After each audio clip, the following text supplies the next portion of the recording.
నమస్తే, నేను మీ Nagesh. Welcome to our channel. భారతదేశం ఆపరేషన్ సింధూర్ 2.0 పేరుతో పాకిస్తాన్లోని సైనిక స్థావరాలు, అలాగే ఈ ఎయిర్ వింగ్కు సంబంధించిన స్థావరాల మీద భీకర దాడులు చేస్తూ ఉంది.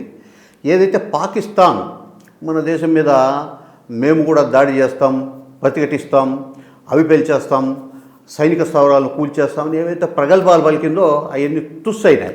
ఏదో చైనా నుంచి సప్లై చేసుకోండి, లేకుంటే టర్కీ నుంచి సప్లై చేసుకున్న ఏదో తుస్సు టపాకుల మాదిరి ఏదో అడపదడప డ్రోన్లు అయితే ప్రయోగిస్తోంది. కానీ అంటే మరీ యుద్ధం పూర్తిగా చేయకుండా ఉంటే కన్నా అక్కడ లోకల్గా ఉగ్రవాద సంస్థల నుంచి తాము ఇబ్బందులు ఎదుర్కోవాల్సి వస్తుందనే ఒక ఉద్దేశంతో పాకిస్తాన్ ఏదో యుద్ధం చేసినట్టు నటిస్తూ ఉంది.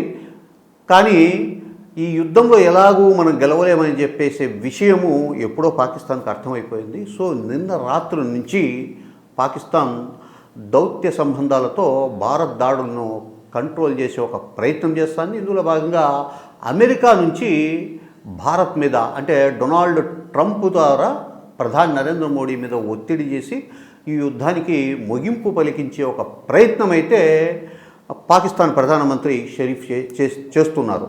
అయితే పాకిస్తాన్ ప్రధానమంత్రితో మాట్లాడడానికి అసలు డొనాల్డ్ ట్రంప్ ఏమాత్రం ఇష్టపడట్లేదు. సో ఈ యుద్ధం మీది భారత్ పాకిస్తాన్ కాబట్టి ఈ రెండు దేశాలే కూర్చొని శాంతి ఒప్పందం ద్వారా రెండు దేశాలు సమస్యను పరిష్కరించుకుంటే మంచిది అని చెప్పి అమెరికా ఉపాధ్యక్షుడు జేడీ వ్యాన్స్ ఎప్పుడో ప్రకటించారు 2 రోజుల క్రితం ఈ యుద్ధంలో మేము తలదూర్చామని. అయినప్పటికీ పాకిస్తాన్ ప్రధానమంత్రి ప్రయత్నం చేస్తున్న డొనాల్డ్ ట్రంప్ అసలు పాకిస్తాన్ ప్రధానమంత్రితో మాట్లాడడానికి కూడా ఇష్టపడట్లేదు అని చెప్పేసి అంతర్జాతీయ మీడియా సంస్థల్లో కథనాలు, వార్తలు వస్తూ ఉన్నాయి. సో ఈ పాకిస్తాన్ కవ్వింపు చర్యలు అంటే ఎల్ఓసి లైన్లో నియంత్రణ రేఖ దాటి డ్రోన్ దాడులు చేయడము, నియంత్రణ రేఖ వెంబడి కాల్పులు జరపడము, ఆ తర్వాత కశ్మీర్లో, ఆ తర్వాత యూరి ఏరియాలో, అమృత్సర్, జలంధర్ ఈ కొన్ని నగరాల్లో జనావాసాలను టార్గెట్ చేసుకొని డ్రోన్లు వేయడము, ఆ డ్రోన్ల తర్వాత మిజైల్ దాడులు కూడా ప్రారంభించడంతో భారత్ తీవ్రంగా స్పందించిన విషయం మనందరికీ తెలుసు. భారత్ కూడా ఇందుకు ప్రతిగా ధీటుగా బాంబుల వర్షం, మిజైళ్లను కూడా ప్రయోగించింది. ఇది పాకిస్తాన్లోని లాహోర్, ఆ తర్వాత రావల్పిండి, ఇంకా ఒక ఇస్లామాబాద్, ఇలా ఒక 3-4 నగరాలను టార్గెట్గా చేసుకొని భారత్ దాడి చేయడంతో పాకిస్తాన్ అసలు ఇప్పుడు ఏం చేయాలనో అర్థం కాని ఒక పరిస్థితుల్లో పడిపోయింది.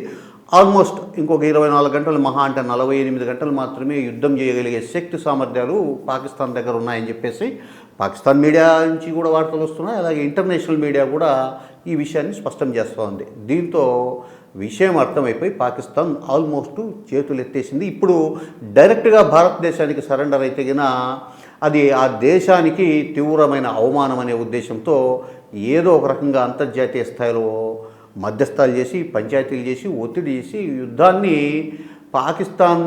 పాకిస్తానే కాకుండా ఈ భారత్ మీద, తర్వాత పాకిస్తాన్ మీద అంతర్జాతీయ సమాజం నుంచి వచ్చిండే ఒత్తిళ్ల మేరకు యుద్ధం విరమించామని ఒక కలరింగ్ ఇచ్చుకొని ఒక ప్రయత్నం చేసి పరువు నిలబెట్టుకునేందుకు నానా తంటాలు పడుతూ ఉంది. అయితే పాకిస్తాన్కు మద్దతు ఇవ్వడానికి ప్రపంచంలోని ఏదో ఈ చైనా అంటే ఇంకా ఆల్మోస్ట్ చైనాకు భారతదేశానికి ఉండే కొన్ని అంతర్గత సమస్యలు, అంతర్గత ఇబ్బందుల వల్ల చైనా ఇండైరెక్ట్గా పాకిస్తాన్కు సపోర్ట్ చేస్తుంది. అయితే ఎక్కడ కూడా చైనా మేము పాకిస్తాన్కు డైరెక్ట్గా వారిలో మద్దతు ఇస్తామని చైనా కూడా చెప్పట్లేదు. అలాగే టర్కీ ఏదో కొన్ని ఈ డ్రోన్లు సప్లై చేస్తూ ఉంది, అది కూడా డైరెక్ట్గా పాకిస్తాన్ తరఫున వారిలో పాల్గొనట్లేదు. సో అంతర్జాతీయ సమాజంలో పాకిస్తాన్ ఒంటరి అయిపోయింది.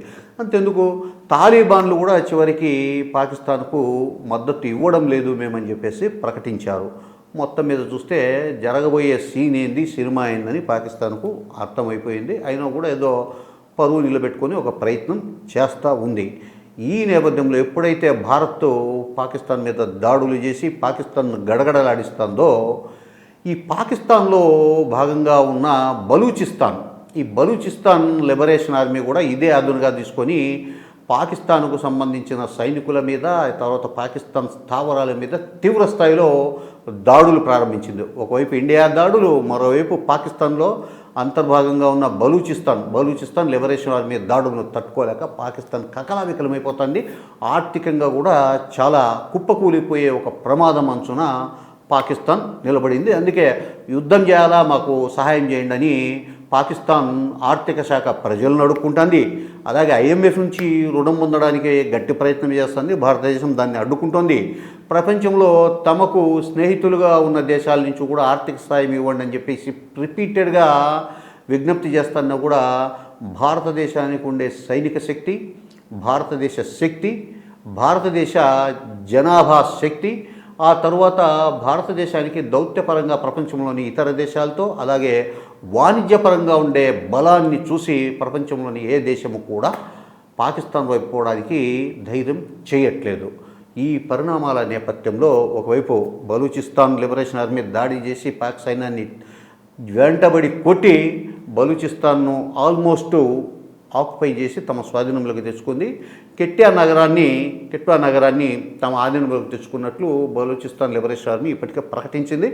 త్వరలోనే తమను స్వతంత్ర దేశంగా ప్రకటించుకోబోతున్నామని చెప్పి ఆ సంస్థ చెప్పింది. సో ఈ నేపథ్యంలో పాకిస్తాన్కు ఏమీ అర్థం కావట్లేదు. ఉన్నట్టుండి దాడులు ఆపలేదు. అలాగని భారతదేశం విరుచుకుబడి క్షిపణుల వర్షం, బాంబుల వర్షం కురిపిస్తుండడంతో ఏం చేయాలనో అర్థం కాలేదు. దేశంలోని పోర్ట్లన్నీ మూసేశారు పాకిస్తాన్లో. ఆ తర్వాత వాయు మార్గాల మీద నిషేధం విధించి ఏ విమానాలు కూడా తమ దేశంలోకి ప్రవేశించడానికి వీల్లేదని చెప్పేసి నిషేధాజ్ఞలు విధించారు.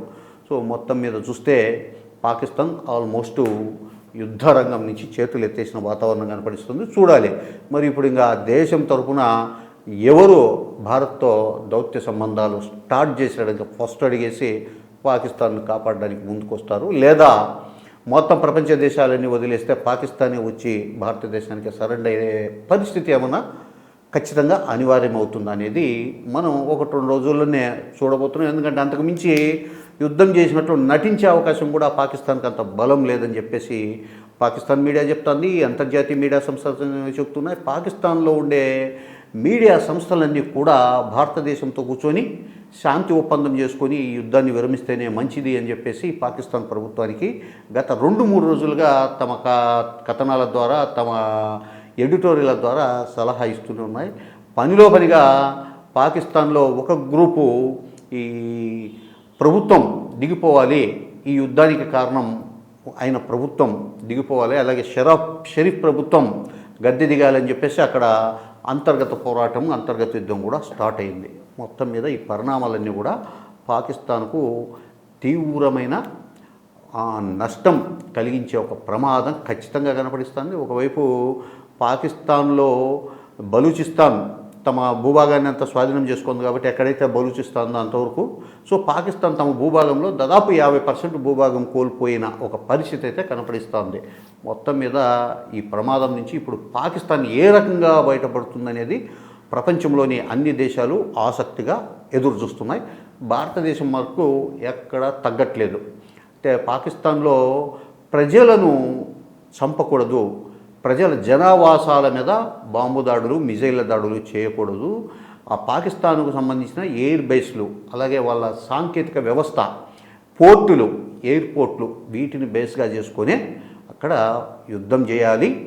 అక్కడి పాకిస్తాన్ పౌరుల ప్రాణాలకు మ్యాక్సిమం 99% ఇబ్బంది కలిగించకూడదని ఒక సూత్రం మేరకే యుద్ధం చేస్తుంది. కాబట్టి పాకిస్తాన్ ఈ రోజు వరకైనా కూడా అలా నిలబడింది. కానీ ఇండియా నిజంగా పాకిస్తాన్ చేస్తున్నట్లు జనావాసాల మీద దాడులు చేయడం, ఆ తర్వాత ఎక్కడంటే అక్కడ LOC వెంబడి కనిపించే పౌరుల మీద కాల్పులు జరపడం, ఈ రకంగా చేసి ప్రొవోక్ చేసి భారత్ కూడా ఆ స్థాయికి పోయే ఒక ప్రమాదం అయితే పాకిస్తాన్ అనివార్యం చేస్తే గిన ఆల్మోస్ట్ పాకిస్తాన్ ప్రపంచ చిత్రపటంలో మరింత కుంచుకుపోయి ఈ యుద్ధ కారణంగా మరో 50-60 సంవత్సరాలు కోలుకోలేని ఒక పరిస్థితి ఏర్పడుతుందని చెప్పేసి విశ్లేషకులు అయితే ఖచ్చితంగా చెబుతున్నారు. చూడాలి మరి రాబోయే రోజుల్లో, అంటే 1-2 రోజుల్లో ఈ యుద్ధానికి ఏ రకమైన ముగింపు కలుగుతుంది.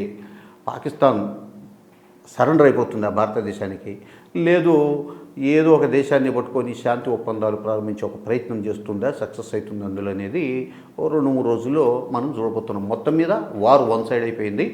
భారతదేశం ప్రపంచ దేశాలకు తమ శక్తి ఏంది అనేది మరోసారి చూపించింది, లైవ్లో రుజువు చేసింది. పాకిస్తాన్ను కూడా గడగడలాడించింది. పాకిస్తాన్తో పాటు చైనా కూడా ఈ యుద్ధం ద్వారా భారతదేశం ఒక పెద్ద హెచ్చరిక జారీ చేసినట్లయిందనేది రాజకీయ విశ్లేషకులు అలాగే ప్రపంచ దేశాల భావన. నమస్తే.